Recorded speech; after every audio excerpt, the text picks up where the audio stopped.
murugada ay beesha caalamku ka qabto xaaladda dalka Itoobiya ayaa sii korortay.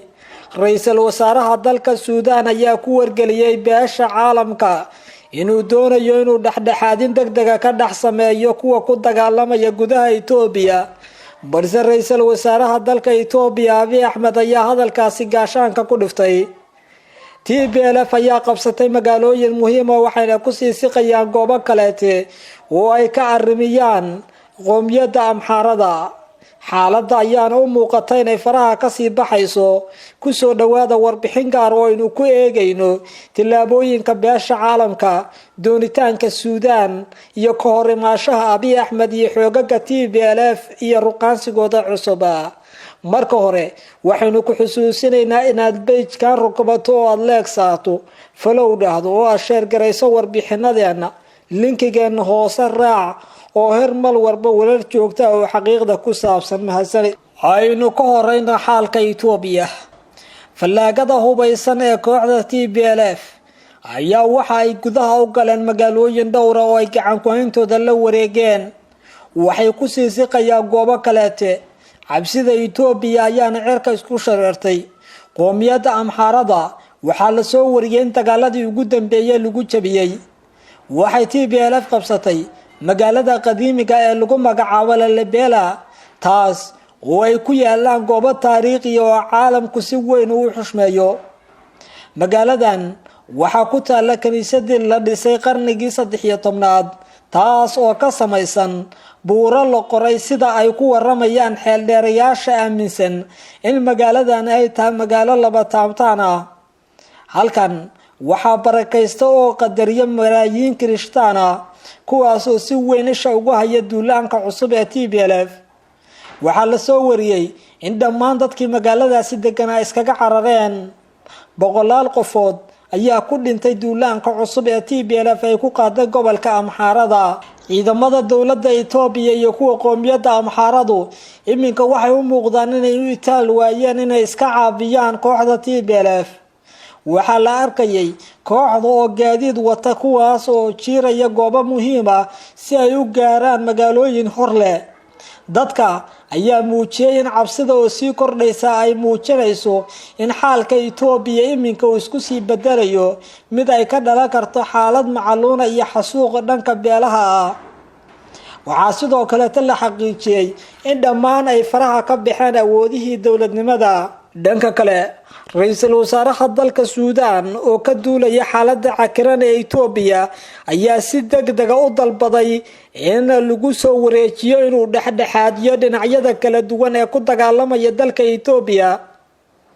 waxa uu sheegay ra'iisul wasaaraha dalka Suudaan in loo baahan yahay beesha caalamku ay taageerto dhaqdhaqaaqyadiisa cusub ee ku wajahan siduu dagaalada u qaboojin lahaa.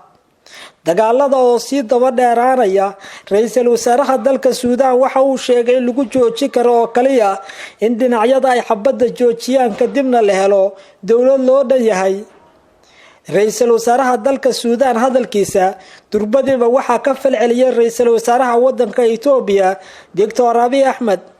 Abiy Ahmed waxa uu sheegay inaysan sinaba u aqbali doonin inay Suudaan dhexdhexaadiso kuwa ku dagaalamaya gudaha dalkeena.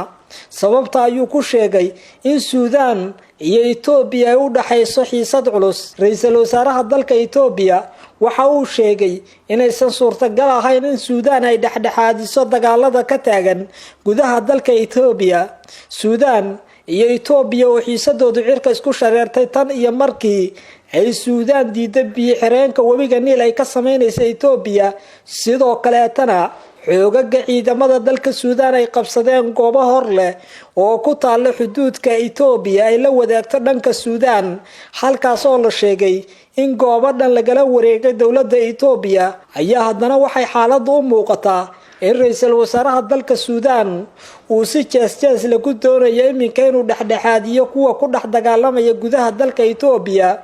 waxa uu sheegay in beesha caalamka laga doonayo inay dawlad u dhisaan Itoobiya maadaama dawladnimadu ay faraha ka baxday.